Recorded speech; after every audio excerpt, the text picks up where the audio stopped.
आज हम लोग रियल्स नंबर पढ़ेंगे। क्लास 10th का चैप्टर 1 रियल नंबर्स वास्तविक संख्याएं। तो रियल नंबर्स वास्तविक संख्याएं होता क्या है? सबसे पहला सवाल कि what are real numbers.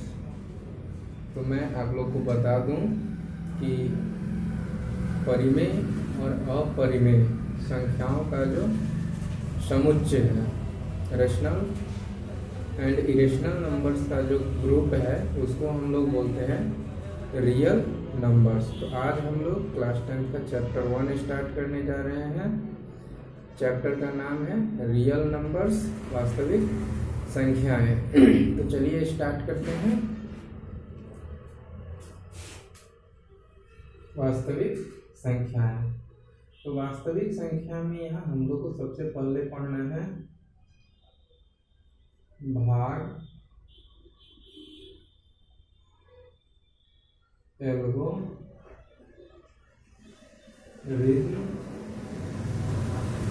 Lemma.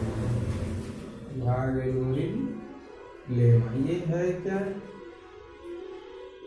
तो ये इसका ये फॉर्मूला होता है A इक्वल टू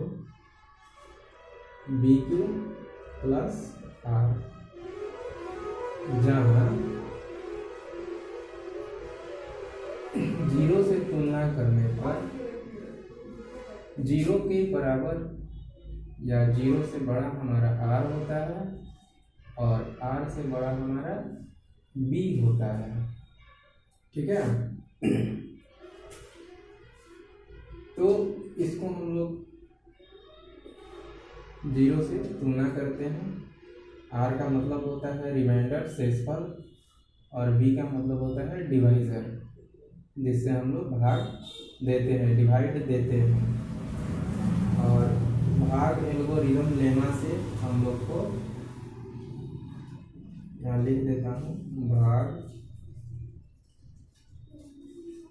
एल्गोरिथम,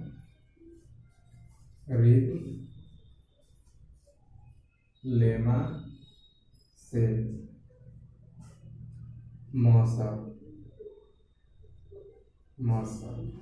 यानी कि HCF प्राप्त होता है।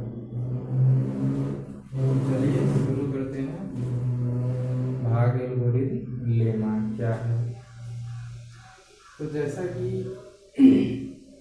हम लोग डिवाइड में पढ़ चुके हैं, ये हम लोग डिवाइड जब भी बनाते हैं तो उसको चेक करने का ये फॉर्मूला होता है कि dividend equal to divisor to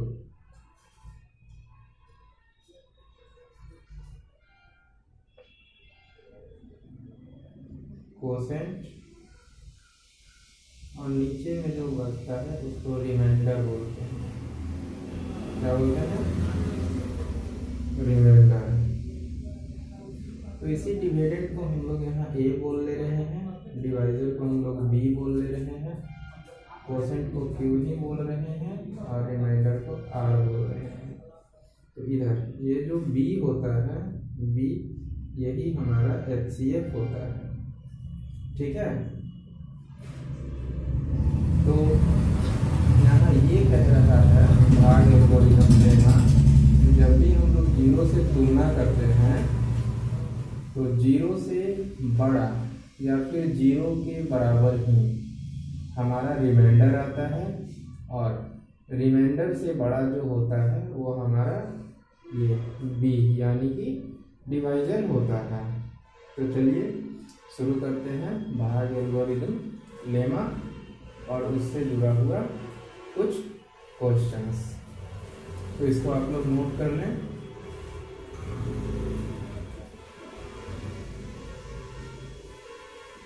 तो चलिए अब हम लोग कुछ क्वेश्चन उठाते हैं भाग, एल्गोरिथम, लेमा से जुड़ा हुआ।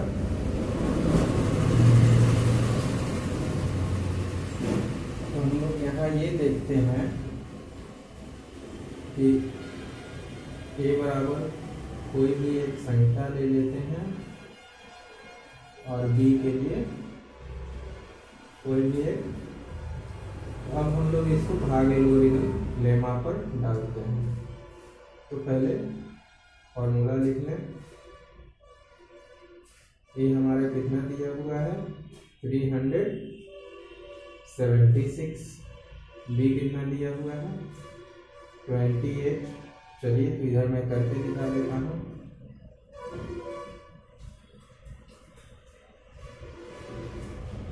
डिवाइड करेंगे 3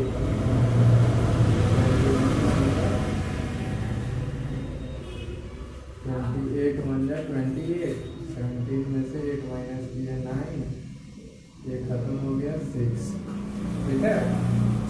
और 28 3 जा 84। तो इस कंडीशन में हमारे पास क्या होता है, ए हमारा 376 है, बी हमारा 28 है, ये हमारा बी हो गया, ये हमारा ये हो गया, ये हमारा सी हो गया, रिमाइंडर हो गया। तो अब हम लोग इसी स्टेप को भाग एल्गोरिथम लेमा पे बैठाएंगे। क्यों हमारा कितना आया है 13, रिमाइंडर कितना आया है 12। तो अभी भी 0 नहीं हमारा हुआ है रिमाइंडर। तब हम लोग इस प्रोसेस को आगे बढ़ाते हैं। तो जो ये हमारा आर है अब वो हमारा बी बन गया है, और जो पहले से हमारे पास बी था वो हमारा अब आर बन गया, ए बन चुका है। तो 12 टू या 24, जब कुछ नहीं बचेगा।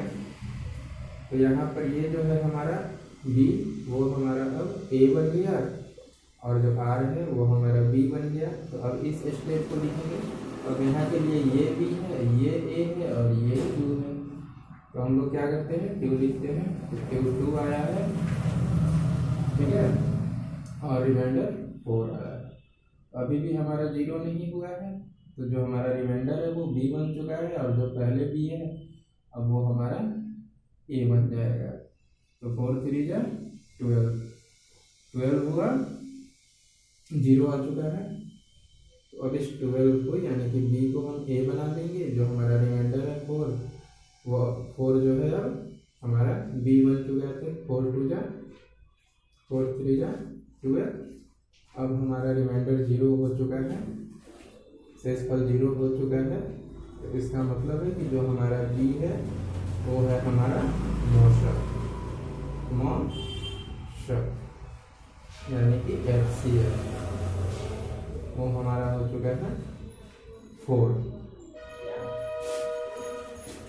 तो दोस्तों ये भी है हमारा भाग एल्गोरिथम लेमा, ठीक ना। इसको हम लोग बोलते हैं भाग एल्गोरिथम लेमा।